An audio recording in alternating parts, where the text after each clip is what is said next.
Hello बच्चों, हमने अब तक पीरियोडिक टेबल के अंदर जो प्रॉपर्टी डिस्कस करे थे और उस प्रॉपर्टी के अंदर हमने बात की थी,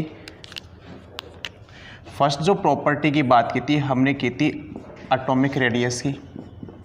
एक बार इनको मैं रिवाइज करवा देता हूँ ताकि ये माइंड के अंदर अच्छे से सेट हो जाए। ठीक है, एटॉमिक रेडियस या फिर हम इसने बोला था यहाँ पे साइज की बात की थी।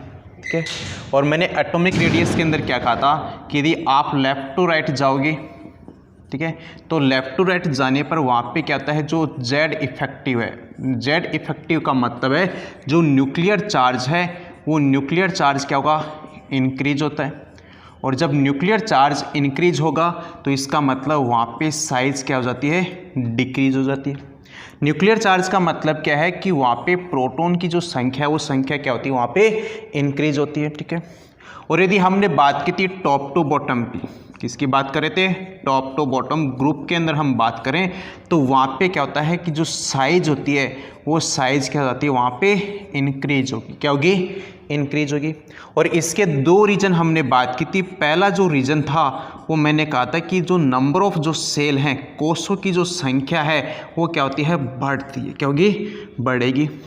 दूसरा इसका जो रीजन था वो रीजन हमने बात की थी स्क्रीनिंग इफेक्ट की। किसकी बात की थी, स्क्रीनिंग इफेक्ट की बात की थी या शिल्डिंग इफेक्ट की बात की थी। ठीक है, अब देखो स्क्रीनिंग इफेक्ट क्या होता है कि यहाँ पे जैसे ये न्यूक्लियस है, ये नाभिक है, ये नाभिक के चारों तरफ क्या होगी, कोष होगी, जहाँ पे इलेक्ट्रॉन क्या करते हैं, मूवमेंट करते हैं, गति करेंगे।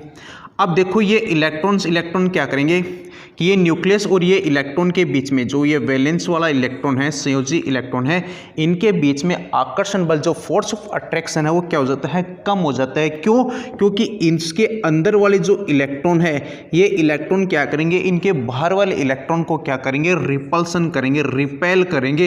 इस वजह से ये क्या करेंगे, इस इलेक्ट्रॉन को बाहर की तरफ धकेलते हैं। और जब इलेक्ट्रॉन को बाहर की तरफ धकेलेंगे तो वहाँ पे फोर्स ऑफ अट्रैक्शन बल क्या हो जाता है, कम हो जाता है। इसी को हमने क्या बोला था, शिल्डिंग इफेक्ट का या फिर स्क्रीनिंग इफेक्ट की बात की थी।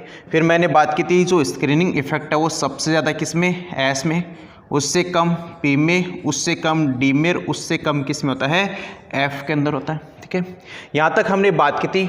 तो जो एटॉमिक रेडियस है लेफ्ट टू राइट जाओगे तो वहाँ पे क्या हो जाता है, डिक्रीज हो जाती है, साइज क्या होगी, डिक्रीज होगी। क्यों, क्योंकि वहाँ पे न्यूक्लियर चार्ज क्या होता है, इंक्रीज होगा। फिर यदि हम टॉप टू बॉटम जाते हैं तो टॉप टू बॉटम के अंदर क्या होगा, इंक्रीज होता है। क्यों, क्योंकि वहाँ पे नंबर ऑफ सेल्स क्या बढ़ेंगे या फिर स्क्रीनिंग इफेक्ट भी क्या होते हैं, बढ़ जाते हैं। फिर इसके कुछ एक्सेप्शन की बात की थी। जैसे एक्सेप्शन कौन सा था कि एल्यूमिनियम का साइज है वो लगभग किसके इक्वल हो जाता है, गैलियम के इक्वल हो जाता है। क्यों, क्योंकि गैलियम के अंदर क्या होते हैं, इलेक्ट्रॉन है वो किस में आएंगे, 3D में आएंगे। और जब इलेक्ट्रॉन 3D में आते हैं तो मैंने यहाँ पे क्या बोला था कि जो स्क्रीनिंग इफेक्ट वो डी में क्या होता है, कम होता है। इस वजह से यहाँ पे क्या हो जाता है, जेड इफेक्टिव न्यूक्लियर जो चार्ज है वो क्या हो जाता है, इंक्रीज हो जाता है। इस वजह से इनका साइज क्या हो जाता है, अप्रोक्सीमेटली इक्वल हो जाता है। फिर हमने ऐसी भी बात की, पीरियड्स की भी बात की थी। और पीरियड के अंदर मैंने बोला था कि आप स्कैंडियम से, जैसे डी ब्लॉक की हम बात कर रहे थे, संक्रमण तत्व की हम बात कर रहे थे, तो मैंने कहा था कि स्कैंडियम से तक आप मैग्नीज तक जाओगे तो वहाँ पे साइज क्या होगा, डिक्रीज होगा। और साइज डिक्रीज होने का जो हमने जो रीज़न बताया था वो बात की थी कि वहाँ पे जेड इफेक्टिव क्या होगा, ज़्यादा हो जाता है। ठीक है, फिर हमने बात की थी कि आयरन, कोबाल्ट और निकल के केस के अंदर है वो साइज क्या होता है, अप्रोक्सीमेटली इक्वल रहता है। क्यों, क्योंकि यहाँ पे क्या होगा, जो न्यूक्लियर चार्ज है वो इक्वल किसके हो जाता है, लगभग स्क्रीनिंग इफेक्ट के इक्वल हो जाता है। इस वजह से इनका साइज क्या हो जाता है, अप्रोक्सीमेटली सेम हो जाता है। फिर हमने बात की थी कॉपर और जिंक के केस के अंदर। फिर कॉपर और जिंक के अंदर मैंने कहा था कि जिंक का साइज क्या होगा, कॉपर से ज़्यादा होता है। क्यों, क्योंकि यहाँ पे स्क्रीनिंग इफेक्ट ज़्यादा हो जाती है, किससे, इफेक्टिव न्यूक्लियर चार्ज से। यहाँ तक हमने बात की थी एटॉमिक रेडियस की। फिर हमने इसके बाद में जो डिस्कस किया था वो क्या था, आयनिक रेडियस। किसकी बात की थी, आयनिक रेडियस। और आयनिक रेडियस के अंदर हमने क्या बात की थी कि एक तो कैटायन की बात की थी, एक हमने बात की थी एनायन की। कैटायन कब बनते हैं, तो कैटायन तब बनेंगे जब इलेक्ट्रॉन को क्या करता है, वो लॉस कर देता है, उसको तो हम बोलेंगे कैटायन। और जब इलेक्ट्रॉन को गेन करता है तो उसको हम क्या बोलेंगे, एनाइन कहेंगे। फिर हमने कैटाइन के केस में क्या कहा था मैंने एक शॉर्ट सा तरीका बताया था कि कैटाइन में आपको याद रखना है कि जो उसकी साइज होती है वो साइज क्या हो जाती है, वहाँ पे कट हो जाती है। क्या होगी? कट होगी। कट का मतलब क्या है कि जो अपने जो पेरेंट जो एलिमेंट है उससे उसकी साइज क्या हो जाती है, वहाँ पे कम हो जाती है। क्या होगी? कम होगी। ठीक है। फिर मैंने एनाइंस की बात की थी, तो एनाइन में क्या होगा कि जो पेरेंट एलिमेंट्स है उससे क्या हो जाता है, उसकी साइज क्या हो जाती है, बड़ी हो जाती है। क्या होगी? बड़ी होगी।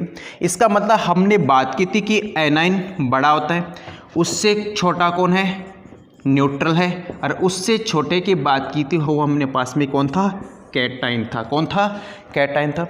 फिर हमने जैसे कुछ एग्जाम्पल की बात की थी, जैसे हमने आइसो इलेक्ट्रॉनिक की बात की थी, और आइसो इलेक्ट्रॉनिक के अंदर मैंने क्या बोला था कि जहाँ पे नंबर ऑफ इलेक्ट्रॉन तो क्या होंगे, सेम रहेंगे। नंबर ऑफ इलेक्ट्रॉन क्या है, सेम है, लेकिन इनके अंदर आप न्यूक्लियर चार्ज देखोगे तो न्यूक्लियर चार्ज वहाँ पे क्या आएगा, डिफरेंट आएगा, अलग अलग आएगा। ठीक है। जैसे हमने एग्जाम्पल देखा था N-3 O-2 F-1। ठीक है। तो यहाँ पे देखो इलेक्ट्रॉन कितने हैं, 10, क्योंकि 7 फिर -3 इसका मतलब ऐड हो गई। फिर यहाँ पे 8 + 2 कितने हो गए, 10। यहाँ पे भी इलेक्ट्रॉन कितने हैं, 10 है। तो इनमें सब में इलेक्ट्रॉन तो क्या है, सेम है, इक्वल है, 10-10। ठीक है। फिर यदि यहाँ पे आप प्रोटॉन देखोगे तो इसके प्रोटॉन का मतलब जितना एटॉमिक नंबर है उतना ही उसमें क्या है, प्रोटॉन की संख्या है। तो नाइट्रोजन में 7, ऑक्सीजन में 8, फ्लोरीन में कितने हो गए, 9 हो गए। फिर आप इसका E/P यदि रेशियो देखोगे तो रेशियो ज़्यादा कौन से में आता है, N-3 में आता है। ठीक है। फिर मैंने आपको एक शॉर्ट सा तरीका बताया था कि जितना ज़्यादा पॉजिटिव चार्ज होगा, जितना ज़्यादा पॉजिटिव चार्ज है इसका मतलब वहाँ पे साइज उतनी ही कम है। ठीक है। फिर हमने बात की कि जितना ज़्यादा नेगेटिव चार्ज होगा इसका मतलब वहाँ पे साइज उतनी ही ज़्यादा बड़ी होगी। ठीक है। और एक एग्जाम्पल भी हमने देखा था कि आयोडीन I नेगेटिव, फिर आयोडीन न्यूट्रल, फिर I पॉजिटिव, इनके साइज़ की बात की थी। तो साइज़ यहाँ पे ज़्यादा किसका आता है, I नेगेटिव का, और कम किसका है, I पॉजिटिव का। ठीक है। तो ये आपको याद रखना है कि जितना बड़ा कैटाइन होगा साइज़ उतनी कम होगी, और जितना बड़ा एनाइन होगा साइज़ उतनी ही बड़ी होगी। तो हमने किसकी बात की थी, ये आयनिक रेडियस की बात की थी। फिर हमने जो थर्ड जो प्रॉपर्टी डिस्कस किया था वो क्या था, आयनाइजेशन एनर्जी। किसकी बात की थी, आयनाइजेशन एनर्जी, जिसको आयनाइजेशन एंथैल्पी भी कहते हैं, जिसको आयनिक पोटेंशियल भी कहते हैं। इसका मतलब क्या है, इसका मतलब ये है कि यदि आपने जो न्यूट्रल जो एलिमेंट लिया है या एटम लिया है उसको जैसे आप एनर्जी देते हो, ठीक है, जैसे आपने एनर्जी दी, ठीक है, तो एनर्जी देने के बाद में ये क्या है, इनका जो वैलेंस सेल है, ठीक है, इनमें जैसे इलेक्ट्रॉन है, ठीक है। अब देखो ये इलेक्ट्रॉन क्या है, तो ये देखो यहाँ पे न्यूक्लियस है और इस इलेक्ट्रॉन के बीच की जो डिस्टेंस है वो डिस्टेंस क्या है, यहाँ पे ज़्यादा, ठीक है। और जब डिस्टेंस ज़्यादा है तो मैंने बात की थी कि यहाँ पे फोर्स ऑफ अट्रैक्शन क्या होगा, जैसे कम हो गया, ठीक है, फोर्स ऑफ अट्रैक्शन क्या हो गया, कम हो गया, आकर्षण बल यहाँ पे क्या हो गया, कम हो गया। तो जैसे आप इसको एनर्जी दोगे तो ये इलेक्ट्रॉन क्या करता है, यहाँ से बाहर निकल जाता है, और इस बाहर निकलने की जो न्यूनतम जो एनर्जी दी है उसी को हम क्या बोलते हैं, आयनिक ऊर्जा। क्या कहेंगे, आयनिक ऊर्जा, या फिर इसी को हम क्या कहते हैं, आयनिक विभव। क्या कहेंगे, आयनिक विभव। तो इसको मतलब डेफिनेशन में पूछा जाए तो क्या बोलोगे, तो यदि आपने किसी भी जो एटम है उस एटम को जो इलेक्ट्रॉन को बाहर निकालने के लिए जो आवश्यक जो मिनिमम जो न्यूनतम ऊर्जा है उसी को हम क्या कहते हैं, उसी को हम कहते हैं आयनिक ऊर्जा, ठीक है। फिर यहाँ पे देखो आपने इलेक्ट्रॉन को बाहर निकालने के लिए क्या है, ऊर्जा दी है, और जब ऊर्जा देते हैं तो इस जो प्रोसेस है वो प्रोसेस कौन सी है, एंडोथर्मिक। कौन सी है, एंडोथर्मिक है। तो यदि आपसे पूछा जाए कि आयनन ऊर्जा किस टाइप की प्रोसेस है तो एंडोथर्मिक है। एंडोथर्मिक का मतलब उष्मा शोषी की बात करते हैं। फिर हमने बात की थी कि यदि आप एक इलेक्ट्रॉन बाहर निकाल लो तो उसको कहते हैं प्रथम आयनन ऊर्जा। फिर यदि उससे एक इलेक्ट्रॉन और बाहर निकाल रहे हो तो उसको हम बोलते हैं द्वितीयक आयनन ऊर्जा। फिर यदि आप वहाँ से एक इलेक्ट्रॉन और निकालते हो तो उसको हम क्या बोलते हैं, तृतीयक आयनन ऊर्जा कहते हैं। तो इससे जो ऑर्डर है इस ऑर्डर को हम क्या कहते हैं, सक्सेसिव आयनाइजेशन ऑर्डर, क्या कहेंगे, सक्सेसिव आयनाइजेशन ऑर्डर कहेंगे, ठीक है। फिर हमने बात क्या की थी कि यहाँ से इसका मान ज़्यादा कौन से में केस में ज़्यादा होता है, तो देखो जितना यदि आपने इलेक्ट्रॉन बाहर निकाला है और इलेक्ट्रॉन बाहर निकाला है, इसका मतलब वहाँ पे साइज क्या हो रही है उसकी, कम हो रही है। क्यों, क्योंकि कैटायन बन रहा है और मैंने क्या बोला कि कैटायन के केस में साइज क्या हो जाती है, कम होगी। और यदि साइज कम है, इसका मतलब यदि यहाँ से आपको इलेक्ट्रॉन को बाहर निकालना है तो वहाँ पे एनर्जी की रिक्वायरमेंट क्या होती है, और ज़्यादा रिक्वायरमेंट होगी, ठीक है। तो यदि आपसे पूछा जाए कि ज़्यादा कौन सी है, तो यहाँ पे जो थर्ड आयनाइजेशन एनर्जी का मान है वो सेकंड से ज़्यादा है, ठीक है। और यदि सेकंड आयनाइजेशन एनर्जी का मान पूछा जाए तो फर्स्ट से क्या होता है, ज़्यादा होगा। तो यदि आपको जैसे जैसे यदि आपने इलेक्ट्रॉन को बाहर निकाल रहे हो तो वहाँ पे जो एनर्जी की रिक्वायरमेंट होती है वो क्या होती है, ज़्यादा होती है। और जब एनर्जी की रिक्वायरमेंट ज़्यादा होती है, इसका मतलब वहाँ पे उसकी आयनाइजेशन एनर्जी क्या होती है, बढ़ती है। फिर इसके फैक्टर की बात की थी, ठीक है। फैक्टर कौन कौन से जो इसको इफेक्ट करते हैं, ठीक है। पहला जो हमने फैक्टर की बात की थी वो की थी एटॉमिक रेडियस की बात की, ठीक है। एटॉमिक रेडियस के बारे में मैंने क्या बोला कि जितना बड़ा यदि आकार होगा उसमें से इलेक्ट्रॉन अपन उतना ही जल्दी बाहर निकाल देते हैं, आसानी से बाहर निकाल सकते हैं। तो इसका मतलब आयनाइजेशन एनर्जी है वो इन्वर्सली प्रोपोर्शनल किसके थी, एटॉमिक रेडियस की। फिर जो दूसरा हमने बात की थी वो किसकी बात की थी, न्यूक्लियर चार्ज की। मैंने क्या बोला कि न्यूक्लियर चार्ज जितना ज़्यादा होगा उसकी साइज उतनी ही कम होगी। और न्यूक्लियर चार्ज का मतलब क्या है, प्रोटॉन की संख्या, क्या है, प्रोटॉन की संख्या। इसका मतलब यदि यहाँ पे प्रोटॉन की संख्या ज़्यादा है तो ये इलेक्ट्रॉन को क्या करेंगे, और ज़्यादा तरीके जो और ज़्यादा क्या करेंगे, मजबूत बल से क्या करेंगे, वो आकर्षित करेंगे। और जब मजबूत बल से आकर्षित करेंगे, इसका मतलब यदि आपको यहाँ से इलेक्ट्रॉन को बाहर निकालना है तो आपको क्या करना पड़ेगा, ऊर्जा ज़्यादा देनी पड़ेगी। और जब ऊर्जा ज़्यादा देनी पड़ेगी, इसका मतलब वहाँ पे आयनाइजेशन एनर्जी का मान क्या है, वहाँ पे ज़्यादा है। तो न्यूक्लियर चार्ज ज़्यादा, इसका मतलब आयनाइजेशन एनर्जी ज़्यादा थी। फिर हमने जो थर्ड जो बात की थी वो बात की थी स्क्रीनिंग इफेक्ट की। किसकी बात की थी, स्क्रीनिंग इफेक्ट की। अब देखो जैसे यहाँ पे ये इलेक्ट्रॉन थे, ये वैलेंस इलेक्ट्रॉन है, ये हमारे पास में क्या है, इनर्शियल इलेक्ट्रॉन है। ये इलेक्ट्रॉन एक दूसरे को क्या कर रहे हैं, रिपेल कर रहे हैं, एक दूसरे को प्रतिकर्षित कर रहे हैं। तो ये क्या करेगा, ये इलेक्ट्रॉन को बाहर धकेलेगा। अब जब बाहर धकेलेगा, इसका मतलब यहाँ से आपको इलेक्ट्रॉन को बाहर निकालना है तो यहाँ पे आपको एनर्जी की रिक्वायरमेंट क्या होती है, कम होगी। क्या होगी, कम रिक्वायरमेंट होगी। तो मैं बोल दूं कि जो शिल्डिंग इफेक्ट जितना ज्यादा होगा उसका आयनाइजेशन एनर्जी का मान उतना ही कम होगा, ठीक है। और जो फोर्थ हमने जो बात की थी और काफी इंपॉर्टेंट चीज है ये, ठीक है, हमने बात की थी किसकी, जो कुछ ऑर्बिट ऐसे होते हैं जो हाफ फील्ड होते हैं या फिर वो क्या होते हैं, फुल फील्ड होते हैं। या तो अर्ध भरे होंगे या फिर वो क्या होते हैं, पूर्ण भरे होते हैं।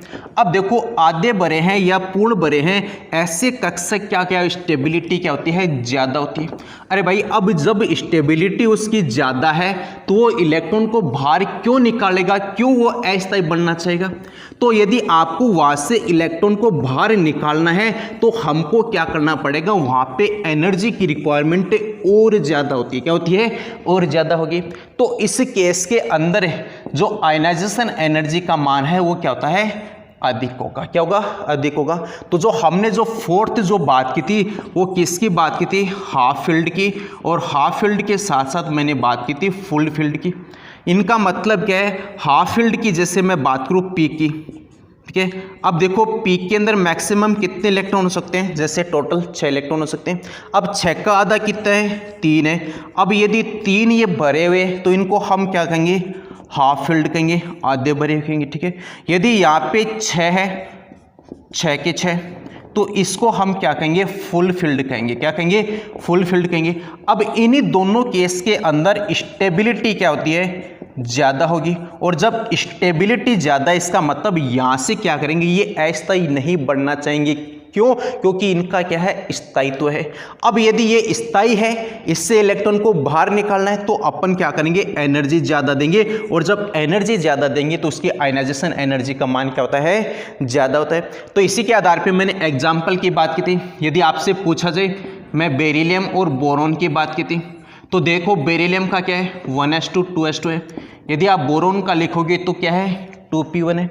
तो देखो यहाँ पे 2s2 क्या है, पूरा भरा हुआ है, फुल फील्ड है, और यहाँ पे 2p है, ना तो फुल फील्ड है ना ही हाफ फील्ड है। इसका मतलब बेरिलियम की जो आयनाइजेशन एनर्जी वो क्या होती है, बोरोन से ज़्यादा होगी। ठीक है, इसी के आधार पे मैंने बात की थी नाइट्रोजन एंड ऑक्सीजन के केस में भी। देखो नाइट्रोजन का क्या है 2p3, ऑक्सीजन का क्या है 2p4। तो देखो यहाँ पे हाफ फील्ड किसका है, ऑक्सीजन का, और जब हाफ फील्ड ऑक्सीजन का है इसका मतलब नाइट्रोजन की आयनाइजेशन एनर्जी किससे ज़्यादा होती है, ऑक्सीजन से ज़्यादा होगी।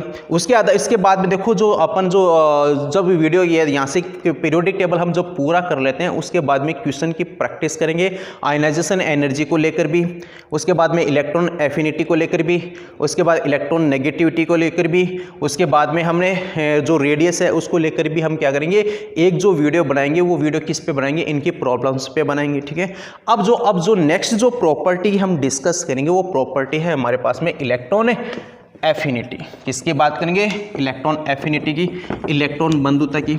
अब तक जो हमने जो पढ़ा है उसको मैंने एक बार आपको रिवाइज करवा दिया है। अब इसको आप जैसे शॉर्ट नोट्स बनाओ ताकि ये एग्जाम की दृष्टि से आपको क्या रहेंगे, इंपॉर्टेंट रहेंगे।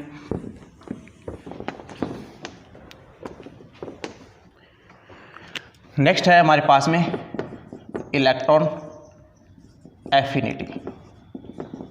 ठीक है, और इसी को हम दूसरा एक नाम और बोल सकते हैं, इलेक्ट्रॉन गेन एंथैल्पी। लेकिन ध्यान रखें ये दोनों वर्ड अलग अलग हैं, एक तो है इलेक्ट्रॉन एफिनिटी, दूसरा कौन सा है, इलेक्ट्रॉन गेन एंथैल्पी।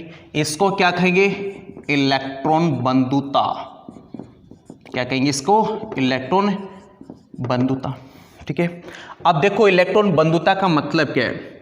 जैसे हमने ये बात की थी, ये हो गया अपने पास में न्यूक्लियस, यहाँ पे क्या हो गया, ये जैसे सेल्स हो गए, और इन सेल्स में क्या होते हैं, इलेक्ट्रॉन्स होंगे। ठीक है, अब देखो यदि ये बाहर से कोई इलेक्ट्रॉन है ये, ठीक है, अब यदि इस इलेक्ट्रॉन को हमको इस एटम के अंदर जोड़ना है, ठीक है, तो जैसे जोड़ेंगे तो इस दौरान क्या होती है, जो एनर्जी होती है वो एनर्जी क्या होगी, रिलीज होगी, उत्सर्जित होगी। ठीक है, और ये एनर्जी रिलीज होती है, इसी को हम क्या कहते हैं, इलेक्ट्रॉन एफिनिटी। क्या कहेंगे, इलेक्ट्रॉन एफिनिटी कहेंगे।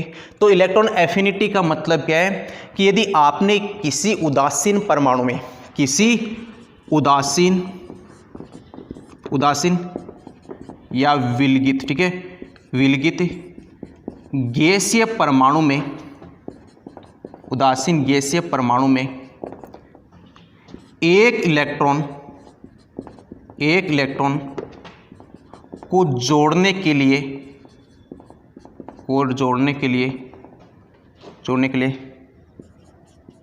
उत्सर्जित ऊर्जा, ठीक है, और उसी को हम क्या कहेंगे, इलेक्ट्रॉन बंधुता कहेंगे। क्या कहेंगे, इलेक्ट्रॉन बंधुता कहेंगे। देखो ये दोनों टर्म अलग है, इलेक्ट्रॉन एफिनिटी अलग है, इलेक्ट्रॉन गेन एंथैल्पी अलग है। अब इसका मतलब क्या है, तो आपको देखो इन दोनों के बीच का रिलेशन याद रखना है कि इलेक्ट्रॉन गेन एंथैल्पी ये इक्वल होती है माइनस में इलेक्ट्रॉन एफिनिटी के। किसके इक्वल है, माइनस में इलेक्ट्रॉन एफिनिटी के। दोनों का मैग्नीट्यूड क्या होता है, सेम होगा, परिमाण क्या होता है उनका, सेम होता है, लेकिन यहाँ पे साइन कौन सा है, नेगेटिव। कौन सा है, नेगेटिव। इसका मतलब क्या है, देखो मैं आपको एक और समझाता हूँ। देखो एक छोटा सा एग्जाम्पल लेके समझाते हैं। जैसे ये है हमारे पास में ए, अब यदि मैं यहाँ पे आपको इसको इलेक्ट्रॉन जोड़ रहा हूँ, ठीक है, जोड़ दिया। अब जैसे इलेक्ट्रॉन जोड़ा तो ये कन्वर्ट किस में गया, नेगेटिव में, और जैसे ही नेगेटिव में कन्वर्ट होगा यहाँ पे क्या होगी, एनर्जी रिलीज होगी। ठीक है, और इसी एनर्जी रिलीज को हम क्या बोल रहे थे, इलेक्ट्रॉन एफिनिटी कहेंगे। क्या कहेंगे, इलेक्ट्रॉन एफिनिटी कहेंगे। तो मैं यहाँ पे लिख दूं कि इलेक्ट्रॉन जो गेन एंथैल्पी है वो इक्वल में किसके है, माइनस में इलेक्ट्रॉन एफिनिटी। किसके है, माइनस में इलेक्ट्रॉन एफिनिटी के। अब देखो इसको समझते हैं। इसको मैं आपको नॉन मेटल के अंदर, उसके साथ साथ मेटल के केस में, और मैं नोबल गैस के अंदर, दोनों के अंदर बताता हूँ। ठीक है, यदि हम पहले जो डिस्कस करेंगे वो डिस्कस कर रहा हूँ मैं जैसे नोबल गैस में। किस में कर रहा हूँ, नोबल गैस में। अब देखो नोबल गैस का इलेक्ट्रॉनिक कॉन्फ़िगरेशन क्या होता है, NH2Np6 यही है। ठीक है, मतलब इनके जो बाइतम कोष में इलेक्ट्रॉन की संख्या कितनी है, 8 है। अब ये 8 इलेक्ट्रॉन है, इसका मतलब ये क्या है, स्टेबल है, स्थायी है, ठीक है। अब यदि ये स्थायी है तो यदि इसके अंदर आपको इलेक्ट्रॉन जोड़ना है तो हम क्या करते हैं, यहाँ पे अपन इसको एनर्जी देते हैं। क्या होंगे, एनर्जी देंगे, ठीक है। देखो पहले तो ये क्यों है, ठीक है। देखो 8 इलेक्ट्रॉन है, तो 8 इलेक्ट्रॉन है तो ये नहीं चाहेगा बाहर से कोई इलेक्ट्रॉन और जुड़े। क्यों, क्योंकि ये स्थायी है, तो ये क्यों वापस अस्थायी में चेंज होगा, ये चेंज नहीं होना चाहिए, ठीक है। लेकिन फिर भी क्या है, यदि आपको एक इलेक्ट्रॉन जोड़ना है, ठीक है, तो हमको क्या करना पड़ेगा, यहाँ पे एनर्जी देनी पड़ेगी। क्या पड़ेगी, देनी पड़ेगी। और जब एनर्जी देनी पड़ेगी तो इसका मतलब यहाँ पे क्या होगी, ऊष्माशोषी। क्या होगी, ऊष्माशोषी। और जब ऊष्माशोषी है तो इस केस के अंदर इलेक्ट्रॉन गेन एंथैल्पी का मान क्या होगा, पॉजिटिव होगा। क्या होगा, पॉजिटिव का, ठीक है। तो आपको ये तो बात किसके अंदर है, नोबल गैस के अंदर। मैंने क्या बोला था कि इलेक्ट्रॉन गेन एंथैल्पी के दौरान क्या होता है, जब इलेक्ट्रॉन जोड़ते हैं तो वहां पे एनर्जी क्या होती है, रिलीज होती है। लेकिन आपको नोबल गैस के केस में आपको याद रखना है कि जब आप इलेक्ट्रॉन जोड़ रहे हो, ठीक है, तो जब इलेक्ट्रॉन जोड़ रहे हो तो इस दौरान हमको क्या करते हैं, वहां पे एनर्जी की रिक्वायरमेंट होती है। क्यों, क्योंकि नोबल गैस का क्या होता है, ऑक्टेट कंप्लीट है, ये स्टेबल है, तो ये नहीं चाहेगा कि वापस ये अस्थायी बने। यदि इसको इलेक्ट्रॉन देना है तो फिर भी हमको क्या करना पड़ेगा, वहां पे एनर्जी देनी पड़ेगी। तो ये किस टाइप की है, ऊष्माशोषी टाइप की है। कौन से केस में, नोबल गैस के अंदर। फिर मैं यदि बात करूं मेटल के केस में, किसकी बात करूं, मेटल के केस के अंदर। देखो धातु की क्या होती है, धातु की जो नेचर होती है वो होती है इलेक्ट्रॉन के देने की, इलेक्ट्रॉन देने की नेचर होती है, ठीक है। लेकिन फिर भी हम इसको क्या करते हैं, यदि हम इसको इलेक्ट्रॉन देंगे तो इलेक्ट्रॉन देंगे तो इस दौरान क्या होता है, इलेक्ट्रॉन देंगे तो इस दौरान क्या होता है, एनर्जी रिलीज होती है। लेकिन जो एनर्जी रिलीज होगी उसकी जो मात्रा होती है वो मात्रा क्या होती है, कम होगी। क्या होगी, कम होगी। तो इसका मतलब यहाँ पे इलेक्ट्रॉन गेन एंथैल्पी क्या आती है, नेगेटिव में आएगी। लेकिन नेगेटिव में भी किस टाइप की आती है, वहाँ पे कम आएगी। अब देखो इलेक्ट्रॉन गेन एंथैल्पी नेगेटिव है, तो मैंने एक रिलेशन बताया था कि इलेक्ट्रॉन गेन एंथैल्पी माइनस में क्या है, इलेक्ट्रॉन एफिनिटी के। फिर देखो ये माइनस है, यहाँ पे ये माइनस है, तो आप देखोगे जो इलेक्ट्रॉन एफिनिटी आती है वो किस में आ जाएगी, पॉजिटिव में। किस में आएगी, पॉजिटिव के अंदर। तो आपको देखो ये यहाँ तक समझ में आ गया कि मेटल्स होते हैं, मेटल्स की इलेक्ट्रॉन गेन एंथैल्पी क्या होती है, नेगेटिव होगी। नेगेटिव के साथ साथ मतलब उसकी कम होती है। मतलब क्या है कि जो मेटल्स होते हैं उनकी जो नेचर होती है वो क्या होती है, इलेक्ट्रॉन के देने की है, इलेक्ट्रॉन के त्यागने की होती है। लेकिन फिर भी यदि आप इसके अंदर इलेक्ट्रॉन दोगे तो वहाँ पे एनर्जी क्या होती है, कम रिलीज होगी। तो उसको हमने क्या बोला, इलेक्ट्रॉन गेन एंथैल्पी। फिर यहाँ पे कम रिलीज इसका मतलब वहाँ पे क्या है, नेगेटिव है। और नेगेटिव का मतलब यहाँ पे इलेक्ट्रॉन एफिनिटी क्या आ जाती है, पॉजिटिव होगी। फिर हमने देखो थर्ड जो बात करेंगे वो बात करेंगे किसके अंदर, नॉन मेटल के केस के अंदर। थर्ड जो मैं डिस्कस कर रहा हूँ वो डिस्कस कर रहा हूँ नॉन मेटल के केस के अंदर।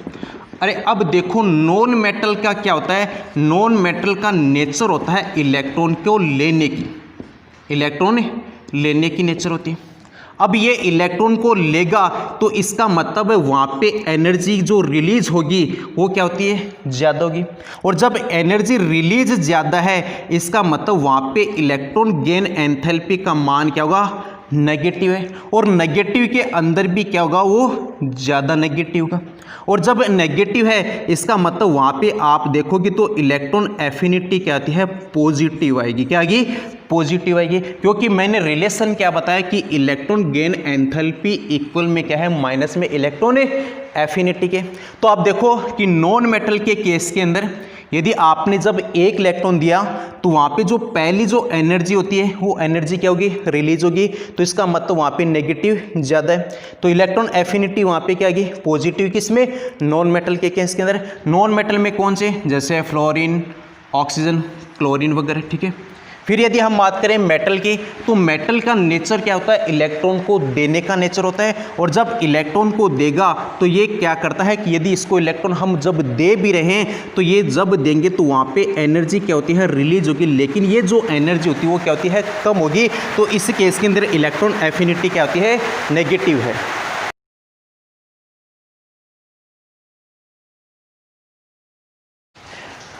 तो हमने नोबल गैस की बात की थी। नोबल गैस के अंदर मैंने क्या बोला था, इसका जो इलेक्ट्रॉनिक कॉन्फ़िगरेशन होता है वो क्या होता है, फुलफिल्ड होता है। और जब फुलफिल्ड है तो यदि इसमें से अपन को एक इलेक्ट्रॉन अपन को जोड़ना है तो हम क्या करेंगे, तो वहाँ पे उसको एनर्जी देंगे, ठीक है। और जब एनर्जी देंगे इसका मतलब है ये कौन सी प्रोसेस होगी, एंडोथर्मिक। किस टाइप की होगी, एंडोथर्मिक। लेकिन ये याद रखना ये किस केस के अंदर है, ओनली नोबल गैस के अंदर है, ठीक है। फिर मैंने बात की थी मेटल की, तो मेटल के बारे में मैंने क्या कहा था कि इनका जो नेचर है वो इलेक्ट्रॉन देने का होता है। और जब हम इसको यदि इलेक्ट्रॉन देंगे, मेटल्स को जब इलेक्ट्रॉन देते हैं तो इस दौरान भी एनर्जी क्या होती है, रिलीज होती है, एनर्जी निकलती है, ठीक है। लेकिन जो ये एनर्जी रिलीज होती है ये क्या होती है, कम होगी। तो यहाँ पे जो इलेक्ट्रॉन गेन एंथैल्पी आती है वो कहती है नेगेटिव है, लेकिन नेगेटिव के साथ साथ ये यहाँ पे क्या होती है, लेस होगी, ठीक है। फिर मैंने बात की थी नॉन मेटल के केस के अंदर। नॉन मेटल का मतलब है अधातु। अब इसके अंदर क्या हुआ है, तो इसके अंदर क्या हुआ है कि नॉन मेटल की जो नेचर है, ठीक है, वह क्या है, इलेक्ट्रॉन ग्रहण करवा की है, इलेक्ट्रॉन ग्रहण करते हैं, ठीक है। और जब इलेक्ट्रॉन ग्रहण करते हैं तो जब इसको यदि इलेक्ट्रॉन लेगा तो वहाँ पे एनर्जी क्या होती है, और ज़्यादा रिलीज होती है, ठीक है। और जब और ज़्यादा रिलीज होगी इसका मतलब एनर्जी वहाँ पे क्या आती है, नेगेटिव आएगी, क्या आएगी, नेगेटिव। मतलब इलेक्ट्रॉन गेन एंथैल्पी वहाँ पे क्या आती है, नेगेटिव। और नेगेटिव का मतलब क्या है, तो वो वहाँ पे और ज़्यादा नेगेटिव होगी। इस केस के अंदर जो इलेक्ट्रॉन एफिनिटी आती है वो क्या आएगी, पॉजिटिव आएगी। तो ये हमने बात की थी नोबल गैस के बारे में, मेटल के केस के अंदर, और नॉन मेटल के केस के अंदर बात की थी। अब देखो इसको आगे और लेके चलते हैं हम। तो इलेक्ट्रॉन एफिनिटी का मतलब क्या हो गया कि जब आप एक इलेक्ट्रॉन दे रहे हो तो इलेक्ट्रॉन देने के दौरान यहाँ पे क्या होती है, एनर्जी रिलीज होती है। इसी को हम क्या बोलते हैं, इलेक्ट्रॉन एफिनिटी कहेंगे, ठीक है। तो इलेक्ट्रॉन एफिनिटी क्या होती है, एक्सोथर्मिक होती है। लेकिन नोबल गैस के केस के अंदर क्या होती है, वो एंडोथर्मिक होती है। फिर मैं जैसे और एग्जांपल की बात करूँ, जैसे एग्जांपल लेके चलते हैं ऑक्सीजन के अंदर। जैसे ये ऑक्सीजन है, यहाँ पे इसने आप इलेक्ट्रॉन गेन किया, और जब ये इलेक्ट्रॉन गेन किया ये कन्वर्ट हो रहा है O-1 में, ठीक है। अब देखो यहाँ पे इलेक्ट्रॉन गेन एंथैल्पी की मैं बात करूँ तो जैसे ये वैल्यू आती है माइनस में 141 किलो जूल पर मोल, ठीक है। अब देखो यहाँ पे यदि इलेक्ट्रॉन एफिनिटी की बात करें तो वो इलेक्ट्रॉन एफिनिटी कितना आएगी, पॉजिटिव में आएगी। और पॉजिटिव में कितना है, 141 किलो जूल पर मोल, ठीक है। ये डाटा आपको याद नहीं रखने, मैं आपको इस समझाने के लिए बता रहा हूँ, क्योंकि मैंने एक रिलेशन बताया था कि इलेक्ट्रॉन गेन एंथैल्पी क्या होती है, माइनस में इलेक्ट्रॉन एफिनिटी होती है, ठीक है। अब देखो यहाँ से यदि ये ऑक्सीजन -1 है, ठीक है, और यदि इसको हम एक इलेक्ट्रॉन और दे रहे हैं, और जब ये इलेक्ट्रॉन एक और ग्रहण कर रहा है तो यहाँ पे कन्वर्ट किस में गया, O-2 में। अब देखो जो यहाँ पे इलेक्ट्रॉन गेन एंथैल्पी आती है ना, ये क्या आएगी, यहाँ पे पॉजिटिव में 844 आएगी, 844। यहाँ पे किलो जूल पर मोल ये इसकी यूनिट है। और यदि इलेक्ट्रॉन एफिनिटी की बात करें तो वो आएगी यहाँ पे नेगेटिव में 844 किलो जूल पर मोल, ठीक है। अब देखो इसका मतलब क्या हुआ, देखो ये चीज़ आप अच्छे से समझो। देखो जब ये न्यूट्रल है, न्यूट्रल का मतलब उदासीन है कि ना तो यहाँ पे पॉजिटिव चार्ज है ना यहाँ पे नेगेटिव चार्ज है। जब यहाँ पे हमने एक इलेक्ट्रॉन दे रहे हैं तो इस दौरान एनर्जी वहाँ पे क्या हो रही है, रिलीज हो रही है, ठीक है। इसका मतलब ये यहाँ पे कौन सी प्रोसेस है, एक्सोथर्मिक। कौन सी है, एक्सोथर्मिक। एक्सोथर्मिक का मतलब है ऊष्माक्षेपी। कौन सी होगी, ऊष्माक्षेपी, ठीक है। लेकिन यहाँ पे देखो कि O-1 है, O-1 के साथ साथ हम एक इलेक्ट्रॉन और दे रहे हैं, लेकिन यहाँ पे इलेक्ट्रॉन गेन एंथैल्पी किस में है, पॉजिटिव में। पॉजिटिव का मतलब यदि हम यहाँ पे इलेक्ट्रॉन दे रहे हैं इसके साथ साथ उसको क्या करनी पड़ेगी, ऊर्जा भी देनी पड़ेगी। क्यों, देखो ये नेगेटिव O-1, यहाँ पे इलेक्ट्रॉन नेगेटिव, तो ये एक दूसरे को क्या करेंगे, यहाँ पे रिपल्सन करेंगे, रिपेल करेंगे। और उस रिपल्सन को हमको कम करना है तो हम क्या करेंगे, वहाँ से बाहर से एनर्जी देंगे। और जब बाहर से एनर्जी देंगे इसका मतलब ये प्रोसेस यहाँ पे कौन सी होगी, एंडोथर्मिक। कौन सी होगी, एंडोथर्मिक। तो यदि आपसे इलेक्ट्रॉन एफिनिटी के मैं बारे में बात करूँ तो याद रखा जो फर्स्ट होती है वो तो हमारे पास में क्या होती है, एक्जोथर्मिक, क्या होगी? एक्जोथर्मिक। और यदि इसके अलावा यदि सारी की सारी यदि अपन इसके मतलब फर्स्ट इलेक्ट्रॉन के अलावा यदि आपको और इलेक्ट्रॉन जोड़ने हैं तो बाकी जो प्रोसेस होती है वो प्रोसेस कौन सी होती है? एंडोथर्मिक। क्या होगी? एंडोथर्मिक की। तो आपको ये स्पेशली याद रखना है कि जब आपने न्यूट्रल के अंदर एक इलेक्ट्रॉन जब आप दे रहे हो तो इस दौरान एनर्जी रिलीज होती है, उसको हम बोलेंगे एक्जोथर्मिक कहेंगे, ठीक है। तो इलेक्ट्रॉन एफिनिटी फर्स्ट वाली क्या होती है? एक्जोथर्मिक। फिर यदि आपने यहाँ पे नेगेटिव बना, एनायन बना, और यदि इसमें और इलेक्ट्रॉन जोड़ रहे हो तो यहाँ पे देखो ये एनायन और इस इलेक्ट्रॉन के बीच में क्या होगा? रिपल्सन होगा, प्रतिकर्षण होगा। अब इस प्रतिकर्षण को हमको कम करना है, तो यदि इसको कम करना है तो अपन क्या करेंगे? इसको और एनर्जी देंगे, और जब और एनर्जी देंगे इसका मतलब वहाँ पे क्या हो जाती है? एंडोथर्मिक। क्या होगी? एंडोथर्मिक। तो जो फर्स्ट प्रोसेस होती है वो एक्जोथर्मिक है, इसके अलावा बाकी क्या होती हैं? एंडोथर्मिक आती है। अब देखो इसके कौन कौन से ऐसे फैक्टर्स होते हैं जो इस इलेक्ट्रॉन एफिनिटी को क्या करते हैं? इफेक्ट करते हैं, उसकी बात करते हैं हम।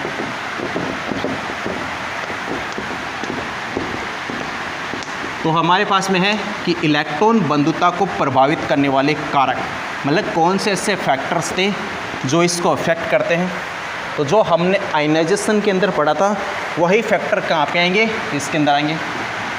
तो factors affecting on electron affinity, electron बंधुता को प्रभावित करने वाले कारक। और इसमें हम पहला जो बात करेंगे वो बात करेंगे एटॉमिक रेडियस की। किसकी बात करें? एटॉमिक रेडियस की। तो देखो इलेक्ट्रॉन एफिनिटी ये इन्वर्सली प्रोपोर्शनल होता है किसके? एटॉमिक रेडियस के। इसका मतलब क्या है? देखो कि जैसे ही हमारे पास में ये न्यूक्लियस था, यहाँ पे ये सेल थे, ठीक है। अब ये इलेक्ट्रॉन यहाँ पे, ठीक है। अब यदि यहाँ पे इन दोनों के बीच की ये डिस्टेंस ज़्यादा है तो इसका मतलब वहाँ पे फोर्स ऑफ अट्रैक्शन क्या हो गया?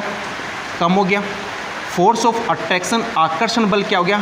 कम हो गया। और जब आकर्षण बल कम है इसका मतलब वहाँ पे इलेक्ट्रॉन एफिनिटी का मान क्या है? कम है। तो मैं बोल दूँ कि एटॉमिक रेडियस जितनी ज़्यादा होगी इलेक्ट्रॉन एफिनिटी उतनी ही कम होगी।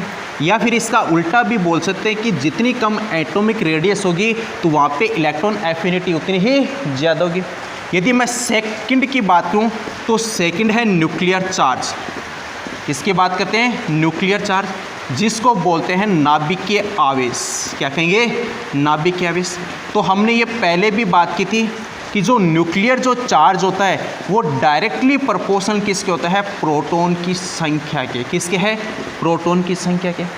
अब देखो जितने ज़्यादा प्रोटॉन होंगे इसका मतलब न्यूक्लियर चार्ज उतना ही ज़्यादा होगा, ठीक है। अब देखो न्यूक्लियर चार्ज यदि ज़्यादा है इसका मतलब है उसको इलेक्ट्रॉन को गेन करने की जो कैपेसिटी वो क्या होगी? ज़्यादा होगी। तो न्यूक्लियर चार्ज डायरेक्टली प्रोपोर्शनल किसके हैं? प्रोटॉन की संख्या के, क्योंकि प्रोटॉन होंगे कहाँ पे? न्यूक्लियस के अंदर। अब जब प्रोटॉन न्यूक्लियस के अंदर है इसका मतलब वो इलेक्ट्रॉन के प्रति अफेक्शन क्या होते हैं? ज़्यादा दर्शाएंगे। और जब इलेक्ट्रॉन के प्रति अफेक्शन ज़्यादा इसका मतलब इलेक्ट्रॉन एफिनिटी क्या होगी? उसकी ज़्यादा होगी। तो मैं बोल दूँ न्यूक्लियर चार्ज डायरेक्टली प्रोपोर्शनल किसके होता है? इलेक्ट्रॉन एफिनिटी के, ठीक है। तो हमने दो फैक्टर तो बात कर ले, यदि जितना बड़ा साइज होगा, जितना बड़ा एटम होगा, इलेक्ट्रॉन के प्रति उसकी अफेक्शन उतनी ही कम होगी, ठीक है। या फिर जितना छोटा होगा इसका मतलब न्यूक्लियस है, वो न्यूक्लियस क्या करेगा? इलेक्ट्रॉन के प्रति अफेक्शन उतना ही ज़्यादा दर्शाएगा। फिर यदि न्यूक्लियर चार्ज की बात करें तो न्यूक्लियर चार्ज का मतलब कि नाभिक के अंदर किसकी संख्या? प्रोटॉन की संख्या। और प्रोटॉन किसके साथ अफेक्शन दर्शाते हैं? प्रोटॉन दर्शाएंगे इलेक्ट्रॉन के साथ में, ठीक है। तो जितने ज़्यादा प्रोटॉन होंगे इलेक्ट्रॉन के प्रति अफेक्शन, आकर्षण उतना ही ज़्यादा होगा। जब इलेक्ट्रॉन के प्रति अफेक्शन ज़्यादा इसका मतलब वहाँ पे इलेक्ट्रॉन एफिनिटी क्या होगी? ज़्यादा होगी। तो हमने दो फैक्टर की तो बात कर ली। जो थर्ड फैक्टर है उसकी बात करते हैं स्क्रीनिंग इफेक्ट की, या फिर उसको बोलते हैं शील्डिंग इफेक्ट। जो आयनाइजेशन को फैक्टर इफेक्ट करते हैं वही फैक्टर यहाँ पे किसको अफेक्ट कर रहे हैं? इलेक्ट्रॉन एफिनिटी को। तो थर्ड फैक्टर हमारा क्या है? स्क्रीनिंग इफेक्ट, या फिर इसी को हम क्या बोलते हैं? शील्डिंग इफेक्ट कहते हैं। इसकी बात कर रहे थे, ठीक है। अब देखो ये हमारे पास में न्यूक्लियस था, ये यहाँ पे इसके सेल्स होंगे, ठीक है। अब सेल्स में क्या है? इलेक्ट्रॉन्स है। अब देखो बाहर से जैसे आप इस इलेक्ट्रॉन को ऐड करोगे, ठीक है। अब ये इलेक्ट्रॉन इस इलेक्ट्रॉन को क्या करेगा, रिपल्सन करेगा, प्रतिकर्षण करेगा। प्रतिकर्षण का मतलब इसको दूर फेंकेगा, और जब दूर फेंकेगा इसका मतलब वहाँ पे इलेक्ट्रॉन एफिनिटी क्या होगी, उसकी कम होगी। तो मैं बोल दूं कि जो स्क्रीनिंग इफेक्ट है वो इन्वर्सली प्रोपोर्शनल किसके है, इलेक्ट्रॉन एफिनिटी के। किसके है, इलेक्ट्रॉन एफिनिटी है, क्योंकि इलेक्ट्रॉन जैसे आप इलेक्ट्रॉन ऐड कर रहे हो, इनर सेल में इलेक्ट्रॉन्स है, ये इलेक्ट्रॉन्स इलेक्ट्रॉन के बीच में क्या होगा, रिपल्सन है। क्यों, क्योंकि दोनों पे चार्ज क्या है, सेम है, ठीक है। और जब रिपल्सन करेगा, प्रतिकर्षण करेगा, इसका मतलब उसको इलेक्ट्रॉन को जो जोड़ने की जो टेंडेंसी है वो क्या हो जाती है, वहाँ पे कम हो जाती है। और जब इलेक्ट्रॉन को जोड़ने की टेंडेंसी कम है, इसका मतलब उसकी एफिनिटी वहाँ पे क्या होगी, कम होगी। तो मैं बोल दूँ कि स्क्रीनिंग इफेक्ट जितना ज़्यादा होगा, इलेक्ट्रॉन एफिनिटी ही उतनी ही कम होगी। या फिर हम बोल दें कि इलेक्ट्रॉन एफिनिटी, या बोल दें कि स्क्रीनिंग इफेक्ट जितना कम है वहाँ पे इलेक्ट्रॉन एफिनिटी उतनी ही ज़्यादा होगी। अब देखो जो फोर्थ प्रॉपर्टी है वह भी इम्पोर्टेंट प्रॉपर्टी है, और फोर्थ जो प्रॉपर्टी है हमारे पास में है वो half field and full filled orbital की हम बात करेंगे, ठीक है। नेक्स्ट जो फोर्थ प्रॉपर्टी है वो है half field and full field electronic configuration. मतलब क्या है, अर्ध बड़े तथा पूर्ण बड़े इलेक्ट्रॉनिक विन्यास, अर्ध बड़े तथा पूर्ण बड़े इलेक्ट्रॉनिक विन्यास, इसकी बात करेंगे, ठीक है। अब देखो ये मैंने पहले भी बात की थी कि अर्ध बड़े और पूर्ण बड़े जो कक्षक होते हैं वो क्या होते हैं, स्टेबल होते हैं, स्थायी होते हैं, ठीक है। और जब ये स्थायी है, यदि आप इसको इलेक्ट्रॉन जब दोगे तो इसका मतलब वो इलेक्ट्रॉन के प्रति अफेक्शन क्या होता है, उसका कम होगा। तो मैं बोल दूं कि अर्ध बड़े तथा पूर्ण बड़े कक्षकों का इलेक्ट्रॉन के प्रति अफेक्शन का मतलब आकर्षण क्या होता है, कम होगा। आकर्षण क्या होगा, कम होगा। इसका मतलब यदि अर्ध बड़े और पूर्ण बड़े कक्षक जो इलेक्ट्रॉनिक विन्यास है उनके अंदर क्या होता है, जो इलेक्ट्रॉन एफिनिटी का मान क्या हो जाता है, वहाँ पे कम हो जाता है। तो यदि हम इसकी बात करें, जैसे मैं बात करूँ एग्जाम्पल नाइट्रोजन और मैं कार्बन की बात करूँ, तो देखो नाइट्रोजन का इलेक्ट्रॉनिक विन्यास क्या है, 2p3 है। और यदि हम कार्बन की बात करें तो कार्बन का क्या है, 2p2, यही है। अब देखो हाफ फील्ड किसका है, नाइट्रोजन का है। और यदि हम कार्बन की बात करें, कार्बन का ना तो हाफ फील्ड है ना ही यहाँ पे फुल फील्ड है। तो इस केस के अंदर देखो नाइट्रोजन क्या है, स्थायी है। और जब ये स्थायी है तो ये इलेक्ट्रॉन के प्रति आकर्षण दिखाएगा क्या, नहीं दिखाएगा। तो इस दौरान जो इलेक्ट्रॉन एफिनिटी है वो किसकी कम हो जाती है, नाइट्रोजन की कम हो जाती है। किससे, कार्बन से, ठीक है।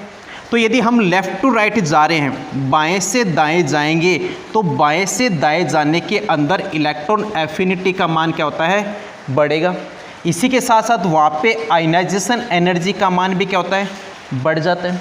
और यदि हम टॉप टू बॉटम जाएंगे, वर्ग के अंदर ऊपर से नीचे जा रहे हैं, इसका मतलब वहाँ पे इलेक्ट्रॉन एफिनिटी क्या हो रही है, वहाँ पे कम हो रही है। क्या होगी, कम होगी।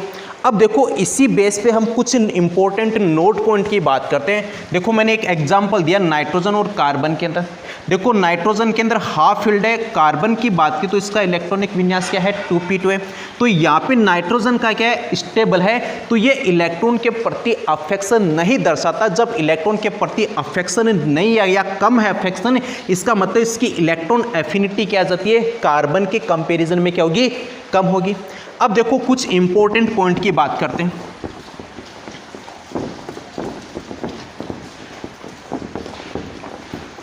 कुछ नोट पॉइंट डाल देता हूं मैं यहाँ, क्या। तो जैसे फर्स्ट नोट पॉइंट तो मैंने क्या लिखा है कि लेफ्ट टू राइट जाओगे, मतलब मैं बात किसकी कर रहा हूँ, पीरियड के अंदर। तो यहाँ पे इलेक्ट्रॉन एफिनिटी क्या होती है, बढ़ जाती है।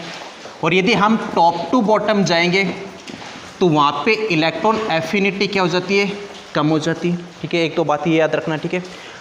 उसी के साथ साथ देखो कि जो फर्स्ट इलेक्ट्रॉन एफिनिटी है, फर्स्ट इलेक्ट्रॉन एफिनिटी है, उसकी वैल्यू क्या होती है, नेगेटिव होगी।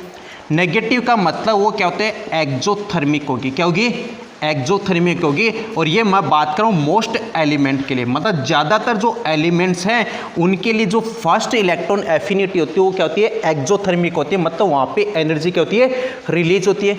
लेकिन मैं नोबल गैस की मैंने पहले भी बात की थी कि नोबल गैस के अंदर क्या है, जो इलेक्ट्रॉनिक कॉन्फ़िगरेशन होता है वो क्या होता है, उनका ऑक्टेट कंप्लीट है, वो स्टेबल है। और जब स्टेबल है तो यदि वहाँ पे यदि इलेक्ट्रॉन आप जोड़ रहे हो तो उसके साथ हमको क्या करना पड़ेगा, एनर्जी देनी पड़ेगी।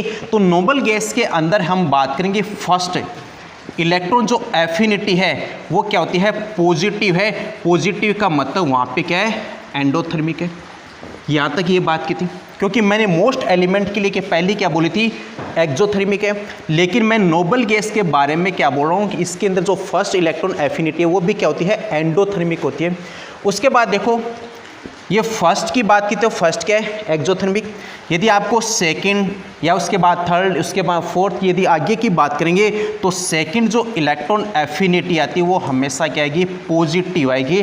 पॉजिटिव का मतलब वहाँ पे अब क्या होगा, एंडोथर्मिक होगी। क्या होगी, एंडोथर्मिक होगी, ऊष्माशोषी होगी। क्यों, क्योंकि जो यहाँ पे जो नेगेटिव आयन बना, वो नेगेटिव आयन और इलेक्ट्रॉन के बीच में वहाँ पे क्या होगा, रिपल्सन होगा, प्रतिकर्षण होगा। तो इस प्रतिकर्षण को हमको कम करना है तो हमको क्या करना पड़ेगा, उस इलेक्ट्रॉन को जोड़ने के लिए क्या करेंगे, हम एनर्जी देंगे। और जब एनर्जी दे रहे इसका मतलब वो प्रोसेस वहाँ पे कौन सी होगी, एंडोथर्मिक। तो पहले लेफ्ट टू राइट में इलेक्ट्रॉन एफिनिटी क्या होती है, इंक्रीज। टॉप टू बॉटम में इलेक्ट्रॉन एफिनिटी क्या होती है, डिक्रीज। फिर यदि आपने फर्स्ट इलेक्ट्रॉन जोड़ रहे तो वहाँ पे एनर्जी क्या होती है, रिलीज होगी, उसको हम क्या बोलेंगे, एक्जोथर्मिक।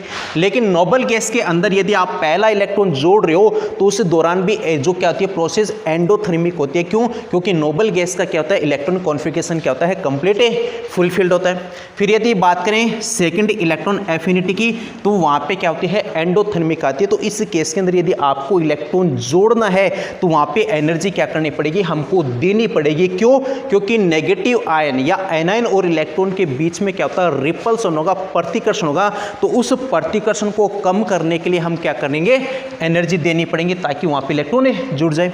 फिर यदि मैं और आगे बात करूँ तो देखो मैंने क्या बात की, लेफ्ट टू राइट के अंदर इलेक्ट्रॉन एफिनिटी की बात की कि वो क्या होती है, ज़्यादा होगी। यदि सबसे ज़्यादा इलेक्ट्रॉन एफिनिटी पूछी जाए तो वो याद रखना 17 ग्रुप्स की होती है। किसकी है, 17 की। Third note point, maximum electron affinity है वो कौन से की है, ग्रुप नंबर 17 की। और यदि ग्रुप नंबर 17 में बात की तो फ्लोरीन, क्लोरीन, ब्रोमीन और आयोडीन। ठीक है, अब देखो इस केस में यदि हम टॉप टू बॉटम जा रहे हैं, ठीक है, तो टॉप टू बॉटम के अंदर मैंने क्या कहा था, इलेक्ट्रॉन एफिनिटी क्या होनी चाहिए, कम होनी चाहिए।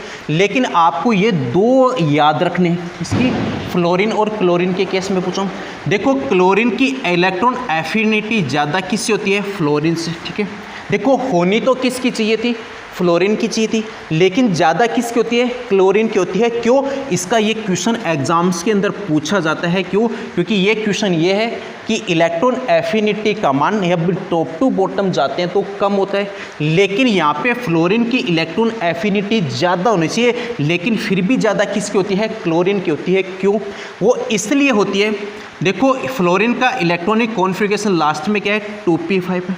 ठीक है, और यदि हम क्लोरीन की बात करें, क्लोरीन का क्या है, 3p5 है।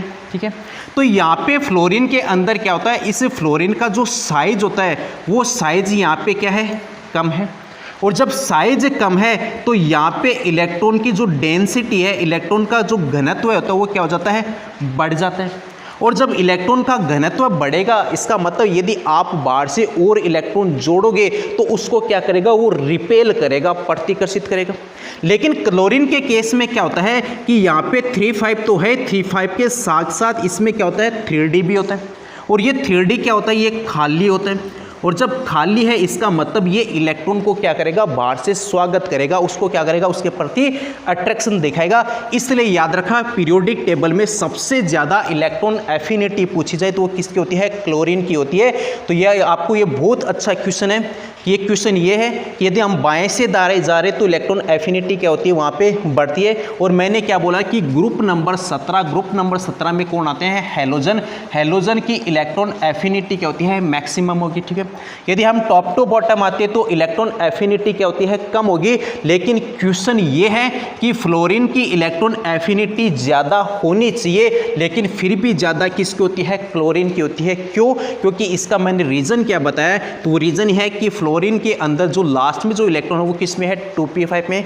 और इसके साथ साथ फ्लोरीन का जो आकार होता है, साइज होता है, वो क्या होगा, छोटा है। और जब साइज छोटा है तो वहाँ पे इलेक्ट्रॉन की जो डेंसिटी, इलेक्ट्रॉन का घनत्व क्या हो जाता है, बढ़ जाता है। तो ये बाहर वाले इलेक्ट्रॉन के प्रति क्या करेगा, अफेक्शन नहीं दर्शाता।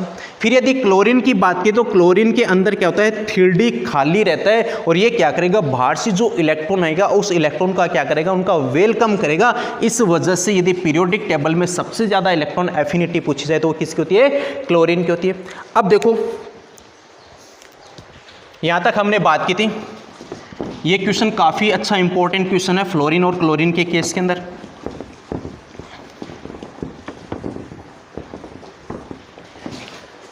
फिर देखो फोर्थ पॉइंट मैं लिख देता हूँ, जिनके पूर्ण भरे कक्षक होते हैं उनकी इलेक्ट्रॉन एफिनिटी क्या होती है, 0 होगी। किस है, 0।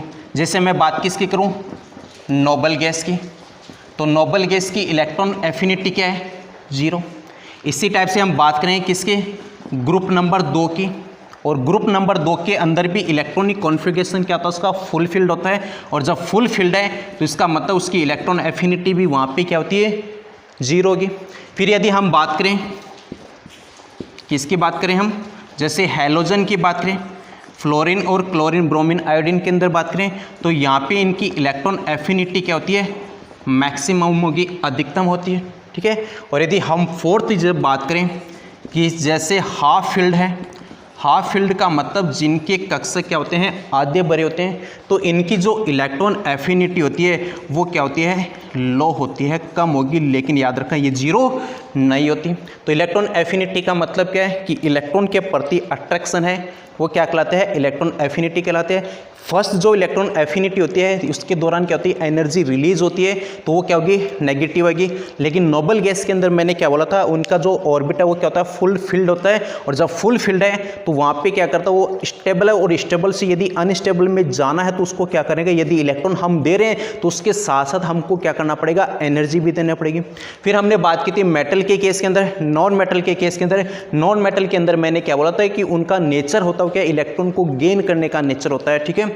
फिर हमने बात की थी इनके फैक्टर्स की, तो लेफ्ट टू राइट जाओगे इलेक्ट्रॉन एफिनिटी इंक्रीज होती है, टॉप टू बॉटम जाओगे तो इलेक्ट्रॉन एफिनिटी क्या होती है, डिक्रीज होती है।